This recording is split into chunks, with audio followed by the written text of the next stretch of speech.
கிறிஸ்துவுக்குள் அன்பானவர்களே, நம்முடைய ஆண்டவர் ரட்சகருமான இயேசு கிறிஸ்துவின் வல்லமையான நாமத்தில் உங்களை வாழ்த்தி வரவேற்கிறோம்.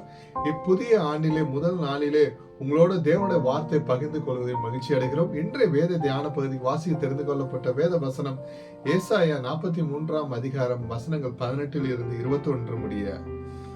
அல்லேலூயா.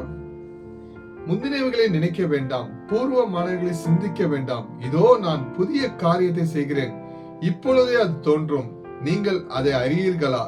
நான் வனாந்திரத்திலே வழியையும் அவாந்திர வெளியிலே ஆறுகளையும் உண்டாக்குவேன். நான் தெரிந்து கொண்ட என் ஜனத்தின் தாகத்துக்கு வனாந்திரத்திலே தண்ணீர்களையும் அவாந்திர வெளியிலே ஆறுகளையும் உண்டாக்குவதனால் காட்டு மிருகங்களும் வலு சர்ப்பங்களும் கோட்டான் குஞ்சுகளும் என்னை கனப்பண்ணும். இந்த ஜனத்தை எனக்கென்று ஏற்படுத்தினேன், இவர்கள் என் துதியை சொல்லி வருவார்கள். ஆமென். ஹல்லேலூயா. பழைய துன்பங்கள், தோல்விகள் மற்றும் பழைய பாவங்களை நினைத்து கொண்டிருக்காமல் நமக்கு தேவன் ஒரு புதிய காரியத்தை செய்து வைத்துள்ளார். ஹல்லேலூயா. இந்த புதிய வருடத்தில் நாம் பரிசுத்த ஆவியானவரின் துணையோடு அப்புதிய காரியங்களை அறிந்து கொள்ள தேவன் அழைக்கிறார். ஆமென்.